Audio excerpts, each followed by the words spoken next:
still strikes me as nothing out of the ordinary. If his name were Hunter Smith and he had the same record, I suspect that this would be a deal that would be on the table. And let's talk a little bit about going forward here for Hunter with the gun charge there. Maybe describe to our viewers here that what his attorneys are doing at this moment there for that gun charge and with the DOJ. So Will give homeowners approximately a 41% cut in their school taxes. It will give businesses the biggest tax cut they've ever had. It preserves the homestead exemption, and it creates new paths to save small businesses money.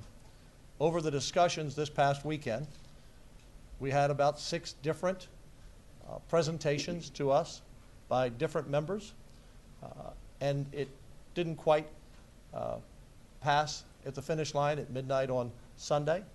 So a lot of what is in this bill is the best of what there was quite a bit of agreement on. So we ask our colleagues in the House to come back and give this bill serious consideration. The taxpayers are waiting for their tax cut, and the clock is ticking. So with that, Senator Betancourt will briefly go through the bill and the key items. Senator?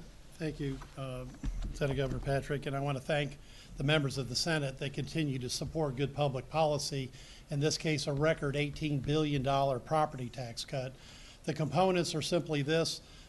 There's a tremendous amount of what's called tax rate compression in here, but there's also an eye-popping $5.3 billion for homestead exemptions, which is critical because that means that the homesteads, the homeowners, all 5.72 million of them will be getting $1,270 in the first year savings. And if you happen to be over 65, those savings are nearly $1,450. Truly eye-popping in the second year as those numbers climbed over $1,300 and over near $1,500 for over 65 homeowners. We also have a franchise tax component for businesses. It's a very important part that was originally part of our original bills, Senate Bills 3, 4, and 5 back in what seems to be a lifetime ago in February. But that business tax is important because of the result will be with doubling the franchise tax exemption. That means 67,000 businesses no longer pay a franchise tax. And even better, we have also eliminated the need to have a no revenue return turned into the comptroller's office. That's a nuisance tax that so many, 1.7 million businesses have to turn that form in, and if they don't, they get a $50 penalty. Well, all that's gone in this bill too. So we're saving businesses not only money, but their time, as well as have a record amount of property tax relief now at $18 billion. Final component is something that's very important. The success of property tax relief goes back to 2019 and House Bill 3 and Senate Bill 2, where we lowered the rollback rate for cities and counties and for school districts. We're now lowering that rollback rate once again. In this plan, schools' rollback rate goes from 2.5% to 1.75%. That's a 30% reduction in the future levies that all Texas taxpayers have to pay school districts. It's a monumental go-forward benefit for Texas taxpayers. And with that, it's simply the best tax package that we have produced. And it is, as the Lieutenant Governor said, a product of many discussions over time. But it's but I can maybe the author, but when you have this type of level of agreement of your Senate colleagues, I think it speaks volumes as to what an $18 billion tax relief record plan could do. And that's not even counting the $600 million that is revenue loss that we're factoring in our fiscal note for the future for franchise tax. So this is really a net $18.6 billion plan. And again, eye-popping by any measurement I understand. Thank you, Senator Betancourt. I think it's really important that you see 31 senators here, Democrats, Republicans. They want the $100,000 homestead exemption. They stand together to give homeowners the biggest tax cut in history. and business owners their biggest tax cut. Senator West, would you like to say a few words? And I'll just say a few words. And the Lieutenant Governor is right. You see Democrats and Republicans standing here today together. Yes, there have been issues in the past that we have not agreed upon, but this is one that we agree upon for all of our constituents. My constituents understand getting a $100,000 homestead exemption. They understand that and appreciate that. I asked Paul Betancourt to come to one of my town hall meetings, and I thought I was the star of the show, but he ended up being the star of the show, okay? And those constituents still ask me that question, when will that bill come to fruition? And so I'm hoping and I'm praying that the House and the Senate will come together and make certain that this becomes a reality for all of Texans' property tax reduction. Would someone else like to speak? Senator Menendez, would you like to speak? Senator Colford, next. Good afternoon, everyone. First of all, let me just say thank you to my colleagues, everyone here together, to our Lieutenant Governor Patrick, for maintaining the position that represents the best benefit to all Texas homeowners. It would be easy to just say, you know what, let's go enjoy our summer. Let's just do what someone else wants us to do. And, you know, we tried our hardest, and nope, it didn't work. But it takes determination, it takes courage, it takes political will to do the right thing. And I believe that today, the reason that you have us all standing here before you is because this is the right thing for Texans. And at the end of the day, people need to stop feeling like they're renting their homes from the state. They need to stop feeling like they can't afford to have that extra bedroom to have a loved one move in with them. They shouldn't be penalized for an extra square foot or 2 or 3 in their home. They should be able to enjoy their home and their property and be able to afford it. And so I proudly stand here behind my colleagues and with Senator Patrick, with Governor Patrick, to push forward this tax cut. That not only does it help the homeowners, but it also helps small business owners. And what I love is that exemption on the franchise. Those are the smallest businesses we have. Those are the people who are struggling to make ends meet. Sometimes the reason you don't file that no tax, because in your head it makes no sense why you'd even have to file a form to say I didn't make any money. And so, you know, coming from a family of small business people, my mom and dad didn't have a CPA on staff. They didn't have a comptroller. They did everything themselves. And from when the state can save them a little bit of money, a little bit of time, that means more time and money to spend with their family. So I'm proud to stand here with my colleagues, and hopefully we can get the governor behind us and support us, and get the House to come in and see that this is best for all of our constituents. At the end of the day, this isn't Senate versus House. This is about us representing the same people, the Texas taxpayer. Thank you.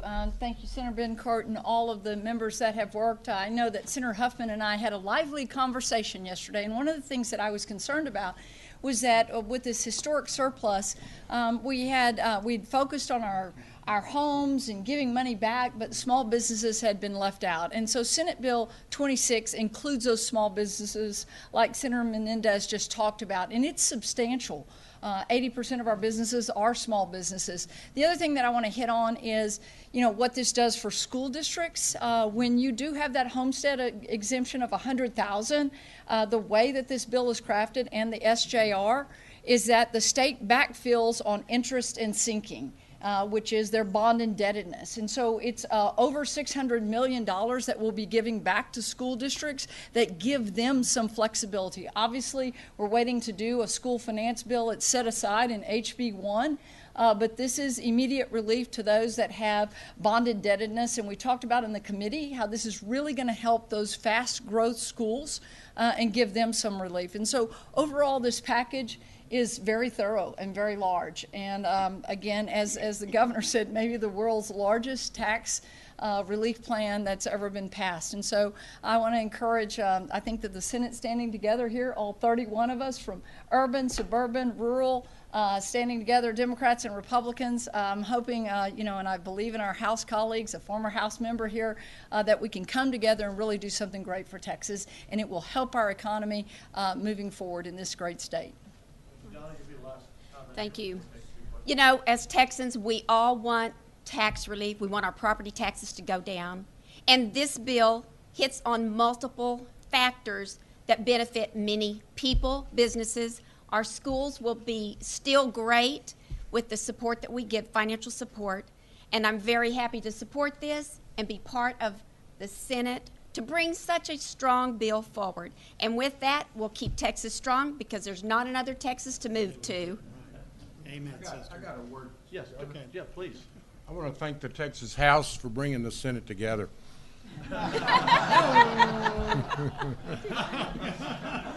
But enough's enough.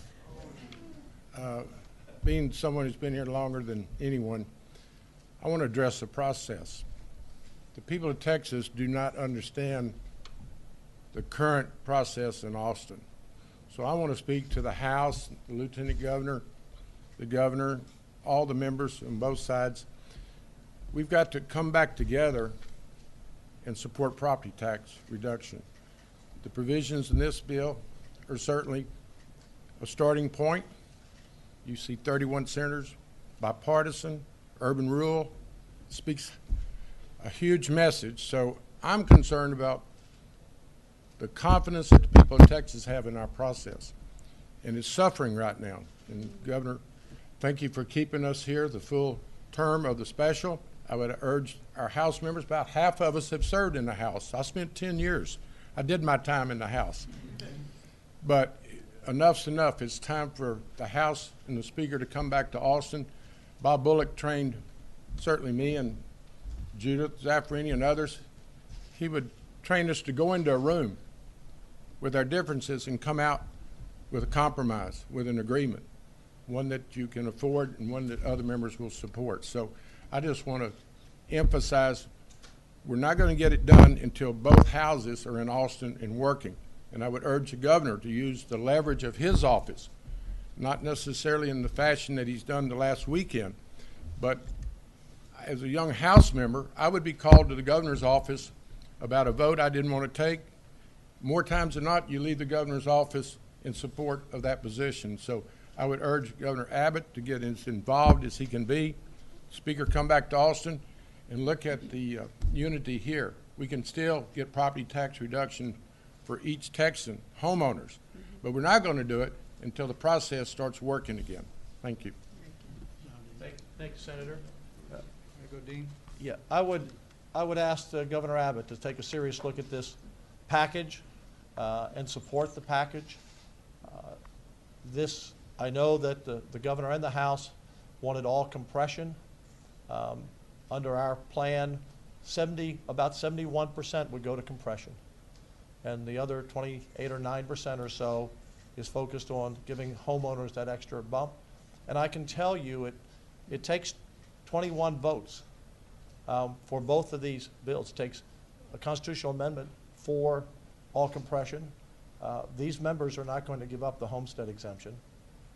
And it takes 2/3 in the House and Senate for the homestead exemption. I'm proud that the House already voted unanimously, including the Speaker voting aye, for the homestead exemption. So those are the two big pieces that everyone agreed on. And I think everyone else will agree to help business. So again, I'm proud of the members. We have a lot of work to do today. We'll take just a few questions. Jason, you have a quick question? Governor, Speaker Freeland announced this morning a select committee to study sustainable property tax relief. Is that an olive branch? What do you make of that? And there's just days left in the session, special session. You know, I read that he started a committee to start long-term property tax relief. We've actually been studying this now for about 6 months plus before session. So I'm glad to see that they're going to come back and come to work. But right now, we have about 6 weeks to pass a bill to get it on the November ballot. So this is a package that, again, I think if Governor Abbott will support and the Speaker will support, I think it will pass easily, unanimously. And then I've offered the Speaker that some of his ideas, we're happy during the interim. We can form a commission. We can work together on looking at long-range answers. But right now, the people want their tax cut now. Are there any talks behind the scenes going on? There are lots of talks. I want to thank Senator Huffman. Over the weekend, we spent a lot of Father's Day speaking together with different members. Senator Springer, and as I worked with members. So there were a number of members in the House working with senators on behalf of the Speaker. But we really need kind of one voice that we can negotiate with, and hopefully they'll just take this bill and sign and send it to the governor. It's a great bill, and we are very serious about the homestead exemption at the $100,000, and we're very serious about the compression. So the governor is getting 72% almost, or 71% of what he asked for. Anytime you get 70-30, I think you have a victory. And the homeowners are getting what they're asking for is the exemption, and the business owners are getting the biggest tax cut ever, plus these small businesses that Senator Menendez mentioned and others are going to get a big savings on the franchise tax. One more. The franchise tax wasn't on the special session call. How do you get around that? How do you, have the governor sign it as if it wasn't on? Well, the governor said he would sign any bill that the House and Senate agreed upon. All the House has to do is agree, and he'll sign it. Was the governor even at the staff Yes. level part of the discussion? Yeah, there were discussions through second and third parties over the weekend. We had a pretty busy Friday, Saturday, and Sunday. We were close. We get close and we go far away. We get close and we go back out, but we were close. And that's why I thought about it yesterday. Is today Tuesday? Yesterday, of let's take the best of what both sides talked about. Let's take the best of what we know is best for homeowners and business owners and put it together in a package and send it. Look, we've been working this whole time. We weren't going to sit here the last week or sine die today or sit around. So there's still time. I think this session ends next Tuesday. There's plenty of time for the House to come back and pass this bill. One last question. The governor lied on a veto about $1 billion tied to another bill that did not pass, constitutional amendment. Is that where this extra $600 million comes from? No, we had the money within the budget to do this. We had the money to do it. It's, as Senator Huffman will say, for Chair of Finance, we're right there, okay? There was some talk before of adding $4 or $5 billion. We don't have billions to add, but we had several hundred million that goes to compression and reducing that school tax rate. So we didn't, by the way, we'd have been happy to increase the homestead exemption, I'm sure, but we took that extra money and put it towards compression as a gesture of goodwill to the governor and the House. And we hope they accept that goodwill. Thank you all very much. Appreciate you being here. What's the latest on the Paxton impeachment hearing rules?